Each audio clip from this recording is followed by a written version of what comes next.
Olá. Desde março, pelo menos 3 matérias de interesse dos aposentados aguardam votação na Câmara dos Deputados. Está tudo pronto, só falta votar. De lá para cá, os senadores passaram a mobilizar suas bases para fazer pressão. Eles que aprovaram as matérias aqui por unanimidade. Para falar sobre isso, a gente recebe no programa Argumento o senador Paulo Paim. Ele tem feito manifestações, até vigília na Câmara foi feita ao longo de 2009. Senador, por que é tão difícil fazer com que essas matérias sejam discutidas e colocadas na pauta por lá? Olha, a grande verdade é que há uma desconsideração enorme com os idosos nesse país. Eu que trato tanto no combate às discriminações contra o negro, o índio, religião, gênero, orientação sexual, enfim, não quero que ninguém seja discriminado. Mas sou obrigado a dizer que eu acho que quem é mais discriminado nesse país são os idosos.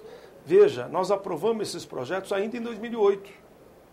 À época foram feitas vigílias aqui no próprio Senado, noites, madrugadas adentro. Fizemos 3 vigílias a noite toda e uma até meia-noite. O Senado aprovou por unanimidade o fim do fator, a equiparação do reajuste do aposentado no mesmo percentual dado ao mínimo e a recuperação das perdas em 5 anos. Foram para a Câmara, estão lá há mais de um ano, as comissões até votaram, agora o plenário engavetou. O plenário da Câmara está com as matérias lá e simplesmente não vota. Na verdade, senador, há muita especulação sobre o poder, o impacto econômico que teria para o país ou para as contas públicas algumas dessas matérias. Por exemplo, a equiparação salarial, aquele aumento percentual dado ao mínimo que seja repassado também às aposentadorias. E o outro que o senhor mencionou, a compensação pelas perdas que as aposentadorias tiveram ao longo dos anos se comparadas com o salário mínimo. O governo, ou parte do governo, diz que é uma conta difícil de fechar, quebraria, em parte, as contas públicas. O senhor concorda?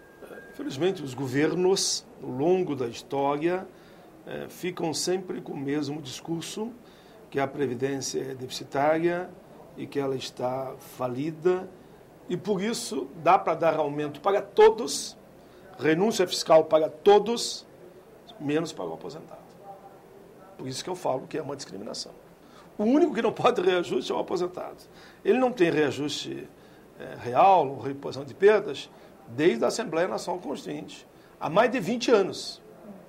Eu vejo a casa votar aqui, 30% de aumento para um, 20% para outro, 15% para outro, o aposentado do regime geral, que são os mais pobres, aqueles que ficam, a ampla maioria, até 3 salários mínimos, 4, 90% até 2. Para esses não pode. Olha, é 5%. Acompanhando o crescimento do mínimo, a inflação, mas o PIB. O PIB foi 5%. Todo esse debate que está havendo na sociedade é por causa de 5% para o aposentado, que ganha 2, 3, 4 salário mínimo no máximo.